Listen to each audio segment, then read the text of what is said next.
Kamusta guys, si ITEL ang naglabas ng pinakauna nilang 5G na Android. Kaya today's video mag-unbox tayo at review nitong ITEL Power 55 5G smartphone. Umpisa na natin.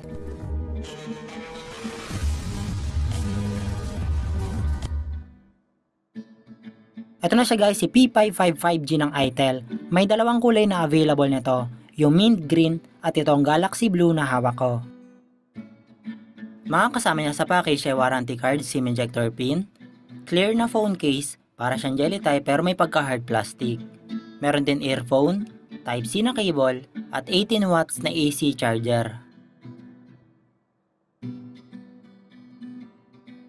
Sa kanang bahagi ng phone ay nandito yung volume buttons at power button, kasama na rin dyan yung function ng fingerprint. Sa left side naman ay SIM card, SD card slot, pwede rito dual SIM sa isang side, at yung kabila facing the screen ay pwede lagyan ng microSD. Sa taas ay walang mga port at sa bottom side ay earphone jack 3.5mm, microphone, Type-C port at speaker ng phone.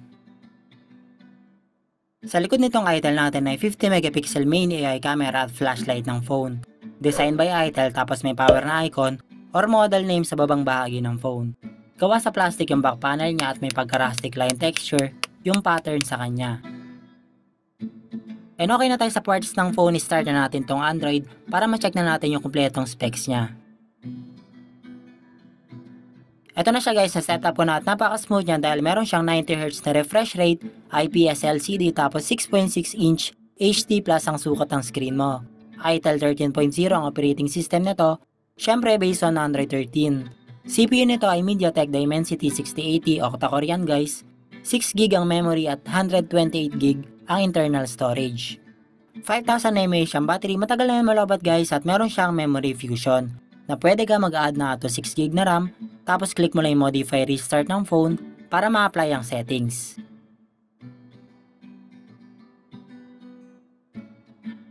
And ito na guys, 12GB RAM na itong si ITEL natin. Pero tandaan natin na virtual RAM yung dinagdag dyan na kumukuha ng memory sa internal storage natin para mas madaming ma-open na apps at bumilis ang loading pati na rin stay running sa background.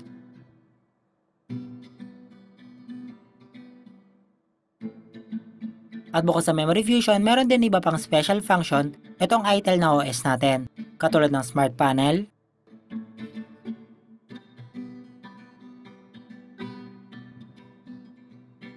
social turbo para sa WhatsApp yan guys, may additional feature katulad ng voice changer at iba pa. Next naman sa game mode para malimit or disable yung background na apps na pwedeng makasagabal sa nilalaro mo or latency na internet mo para iwas sa lag at makafocus ka lang sa game. Meron din yung notif reminder kung masyado ka na matagal naglalaro. Meron din dual app na maganda to sa dalawang account sa Facebook, Instagram at Messenger para sabay-sabay sila naka-open. Video assistant ang sunod na basically parang game mode lang din na ideal sa mahilig manood ng movies para wala kang balang notifs at magandang resolution based on aspect ratio ng phone.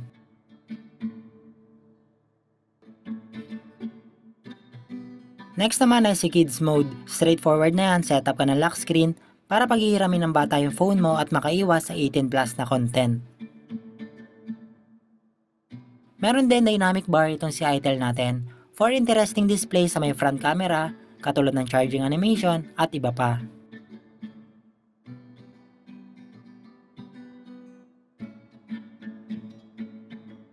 And panguli, itong nagustuhan ko na peek proof na kapag enabled, i-hide or darken niya yung space sa labas ng picture display para sa additional privacy na din ng phone mo.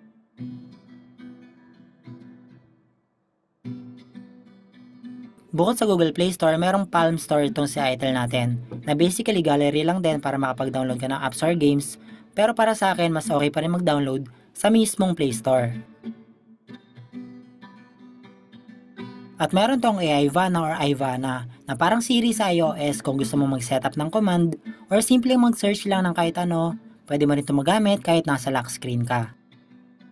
Since 5G unit natin ngayon, ang aim natin is mabilis makapag-download at loading na binabrowse mo, kaya testing natin yan sa internet speed. Pero tandaan natin na location-based at quality na service provider yung lakas ng signal. Pero dito sa amin supported naman yung 5G. And ito guys yung speed test ng ating 5G na model ng ITEL. Sinubukan ko sa Smart, Globe at dito na SIM card para sa reference nyo na lang din.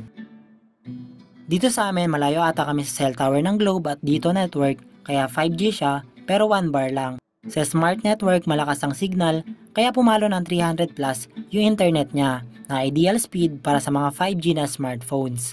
May mga case talaga na ganyan kasi sa ibang lugar, malakas ang Globe, pero mahina ang Smart. And ito naman guys yung sample images and video captured ng ating Itel Power 55 5G smartphone.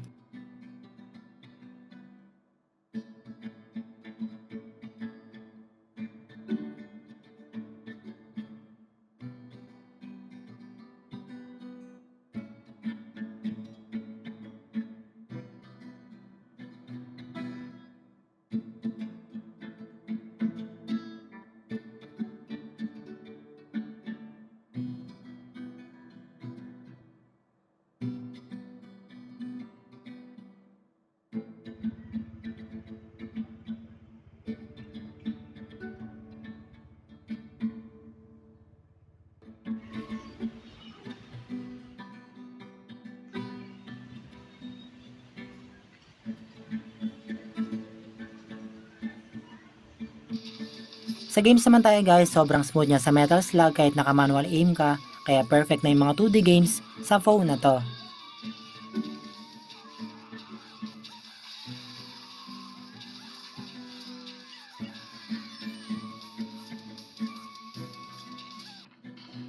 Sa CODM naman, gumagana gyroscope, multi-touch at stable sa medium graphics, kaya pwede na rin to sa mahilig sa FPS.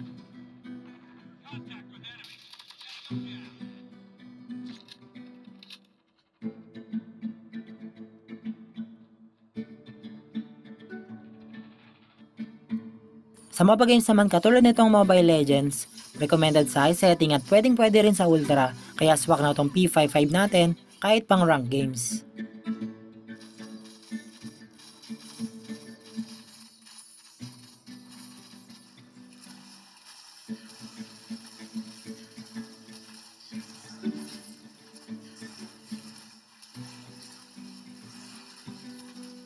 Sa RPG naman tayo guys, unahin natin itong Diablo Immortal. Smooth siya sa medium graphic settings, kaya kung mahilig ka dito, pwede na itong si Itel natin. At isa pang RPG ng Genshin Impact. Malalaro mo siya sa medium graphic settings, basta nasa malamig na lugar ka kasi naka-overclock siya. Pero by default, stable siya sa low graphic settings para balance at makaiwas tayo sa overheating ng phone.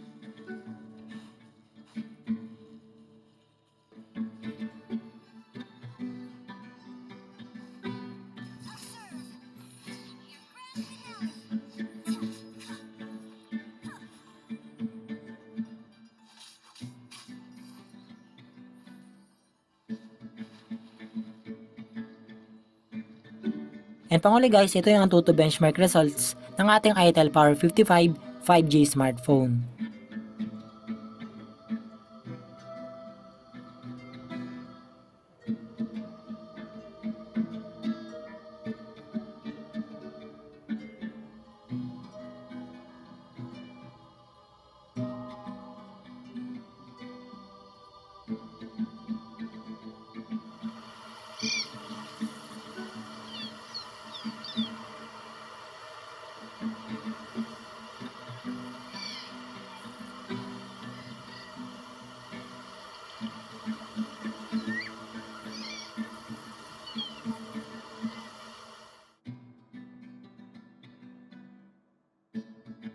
Conclusion natin guys, mapag-gaming man o camera quality, panalo ka na dito dahil yung price range siya equivalent lang halos sa mga entry level or mid-range na 4G pa lang sa ibang brand.